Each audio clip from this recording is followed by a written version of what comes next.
एक ये बहुत बड़ी जो जनसंख्या का पलायन बोलते हैं हिंदी में, पलायन, एक जगह से दूसरी जगह माइग्रेट करना, transfer of the people, population, जो कि ह्यूमन हिस्ट्री में जाना जाता है। They were killing and atrocities on both sides.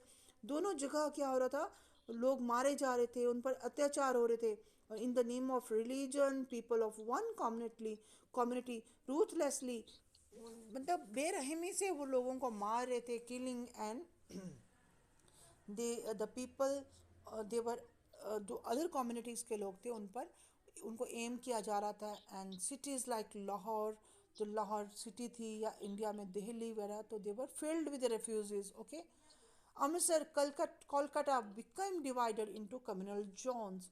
Communal मतलब कम्युनिटी, एक सिंगल कम्युनिटी, मतलब हिंदू कम्युनिटी या जो जैसे मुस्लिम कम्युनिटी, उनमें अलग अलग जोन, क्षेत्रों में डिवाइडेड हो गई थी। Muslims would avoid going into an area where mainly Hindus और सिख्स लिव्ड। जहाँ सिख या हिंदू रह रहे थे वहाँ पर वो लोग नहीं जा रहे थे। Similar the Hindus and Sikhs stayed away from the areas of Muslim predominance. मुसलमान जो बहुल क्षेत्र थे वहाँ पर वो लोग नहीं जा रहे थे जहाँ पर हिंदू और सिख। तो एक बहुत बड़ा लोगों में एक दूसरे के प्रति संदेह का भाव आ गया था। Force to abandon their homes, move across borders, people went through immense suffering. उनको बहुत ज़्यादा दुख का सामना करना पड़ा, घर छोड़ने पड़े, अबंडन करना पड़े, और दे हैव टू फेस, वो एक नए लैंड में जा रहे थे, नए जगह जा रहे थे, और वहाँ पर उनके पास कुछ, they have nothing there, they have no lands, they have no occupation, or they are they have to live in the refugees camp. Minorities on both sides of the border fled their homes and often secured temporary shelter in refugee camps में उनको temporarily रहना पड़ा, shelter, उनको वहाँ पर अपना ठिकाना बनाना पड़ा। दे often found unhelpful local administration and police in what was till recently their own country। अब उनको लोग भी हेल्प नहीं कर रहे थे, एडमिनिस्ट्रेशन जो था, प्रशासन नहीं हेल्प कर रहा था, पुलिस भी हेल्प नहीं कर रही थी। द ट्रैव जो वही उनका अपना देश, जो एक देश था जो दो टुकड़ों में विभाजित हो गया था। The travel to the other side of the new border by all sorts of mean. वो कई पैदल चले थे, कई ट्रेन पर बैठ करके, कोई फुट पे, मतलब पैदल भी चल करके, कई मीलों दूर चल करके वो नए देश में पहुंचे थे। Thousands of women were abducted on the both sides of the border. Womens, जो हज़ारों की संख्या में वुमेंस को नुकसान पहुंचा, उनको अपने धर्म बदलने पड़े, और ज़बरदस्ती उनको दूसरी कम्युनिटीज़ वालों के लोगों से शादी भी करनी पड़ी।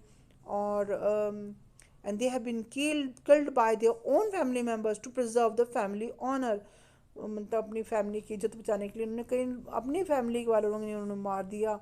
Many childrens were separated from their parents, और वो अपने पेरेंट्स से अलग हो गए। Those who did manage to cross the border found, जो कई कई लोग जो बॉर्डर पहुंच भी गए तो उन्हें ये लगा उनके पास कोई घर नहीं था। No home for lack of this refugees, लाखों की संख्या में रिफ्यूजी थे।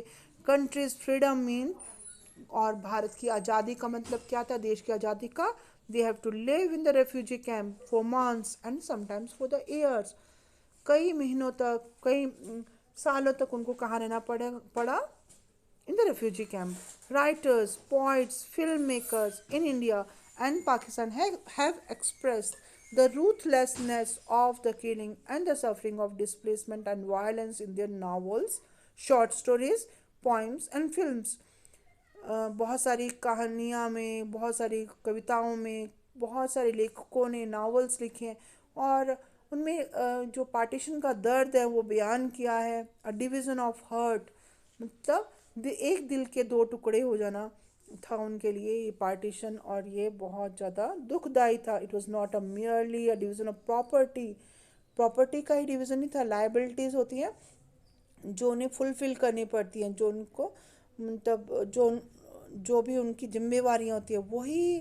देखिए, गर्म हवा भी एक फिल्म है। इट वाज सलीम मिर्ज़ा, इन्होंने ये आगरा में है, और इन्होंने इसके बारे में लिखा है। गर्म हवा, ये भी एक नावल से लिया गया है और ये फिल्म बनाई गई है। और यहाँ पर सिर्फ एसेट्स, मतलब जो उनके पास जो जायदाद थी, दौलत थी, उसी का डिवीज़न नहीं था। एडमिनिस्ट्रेशन एपरेटस का डिवीज़न नहीं था, प्रशासन का डिवीज़न नहीं था। What about got divided with the financial assets, जो उनके आर्थिक, जो उनके पास रिसोर्सेज थे, जो उनकी मनी थी, गोल्ड था, वो भी डिवाइड हुआ। थिंग्स लाइक, और अपने घर में एक हाउस होल्ड जो चीज़ें होती हैं, table, chair, typewriter, paper clips, books and other musical instruments, everything, a little, एक पिन, छोटी सी पिन भी घर में जरूरी होती है, तो हर चीज़ उनकी छूट गई। They have to abandon everything. Employees of the government and the railways were also divided. अब देखिए, गवर्नमेंट जो पहले एक गवर्नमेंट रूल करती थी पूरे इंडिया पर, अब वो गवर्नमेंट भी दो जगह डिवाइड होगी, रेलवे डिवाइड हो गया। It was a violent separation of communities who had hitherto live together as neighbours. जो पड़ोसी देश थे, एक दूसरे के साथ मिलजुल के रहते थे, पड़ोस पड़ोस में थे, स्टेट से, now they are living like a country, different country. Partition forced about 80 lakh people to migrate across the new border. It was a very huge amount. 80 lakh लोग माइग्रेट हुए थे। 80 लाख, ये बहुत बड़ी अमाउंट है। Between 5 to 10 lakhs people are were killed. और ये सिर्फ एक एस्टिमेट है कि 5 से 10 लाख लोग हिंसा के कारण मारे। 10 लाख, इट्स नॉट अ, ये छोटी सी अमाउंट नहीं है। Beyond the administrative concerns and the financial strains, however the partition posed another deeper issue. एक और बहुत ज़्यादा गहरा जो इशू था उनके सामने। The leaders of the national Indian national struggle, जो भारत की स्वतंत्रता को पाने के लिए जो ये संघर्ष हुआ था, उसके जो लीडर्स थे, वो इस टू नेशन थ्योरी में बिलीव नहीं करते थे, इस पर विश्वास नहीं करते थे। And yet partition on religious basis had taken place. और ये पार्टीशन किसके बेसिस पर हुआ था? धर्म के बिना पर, धर्म के बेस पर। अब यहाँ पर हिंदू और मुस्लिम्स, धर्म के नाम पर विभाजन हुआ था। Did that make India Hindu nation automatically? इसका मतलब क्या भारत जो था वो हिंदू राष्ट्र बन गया? या जो पाकिस्तान था, आपको पता ही है कि मुस्लिम, वो मुस्लिम राष्ट्र ही माना जाता है। और न्यूली क्रिएटेड जो पाकिस्तान था, वहाँ पर जो मुस्लिम पॉपुलेशन, अब इंडिया में जो मुस्लिम पॉपुलेशन थी in India, that was 12% of the total population in 1951. Okay, so how could the government of India treat its Muslim citizen and other religion? अब भारत में सिर्फ मुस्लिम ही नहीं थे, जाट भी थे, सॉरी, सिख भी थे, क्रिश्चियंस थे, जैन धर्म को मानने वाले, बुद्धिस्ट थे, बुद्ध धर्म को मानने वाले, पारसी, और ज्यूइस भी थे, ज्यूश जो यहूदी धर्म को मानने वाले भी थे। इतने सारा जो विभिन्न धर्मों को मानने वाले जो भारत राष्ट्र, तो भारत तो आपको पता है कि सेक्युलर कंट्री बोलते हैं, धर्मनिरपेक्ष देश है। इसमें किसी विशेष धर्म को मान्यता नहीं दी गई है। तो यहाँ पर अभी दो कम्युनिटीज़ में के बीच में, मुस्लिम और हिंदुओं के बीच में एक संघर्ष उत्पन्न हो गया था। And there were competing political interest behind this conflict. इस संघर्ष के पीछे क्या था? There was competing political interest, और राजनीतिक जो अपने हित को साधने के लिए, राजनीति बहुत मतलब बुरी चीज़ है। राजनीतिक हित होते हैं ना, उनके अपने फ़ायदे साधने के लिए, अपने को फ़ायदा पहुंचाने के लिए वो किसी भी हद तक गिर जाते हैं। The Muslim League was form to protect the interest of the Muslims in colonial India. जब ब्रिटिश कॉलोनियल इंडिया, उस समय को, भारत के समय को कहा जाता है जब भारत में अंग्रेज़ों का शासन था। तो it was in the four front of the demand for a separate Muslim nation. अब क्या था?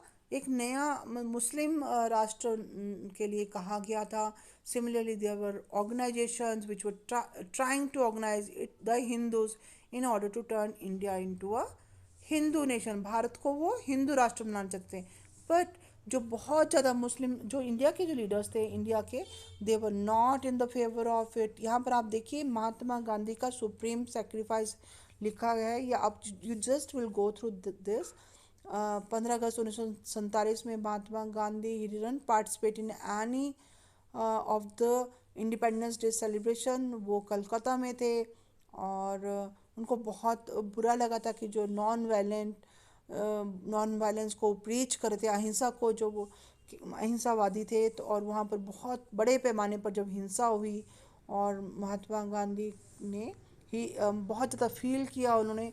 और Mahatma Gandhi move to Delhi where large scale violence had erupted. वहाँ पर बहुत बड़ी वायलेंस की घटनाएं मतलब हिंसा हुई। और जनवरी 1948 में वो उन्होंने फास्ट शुरू किया। फास्ट अनटू डेथ से वो करते थे, सत्याग्रह किया।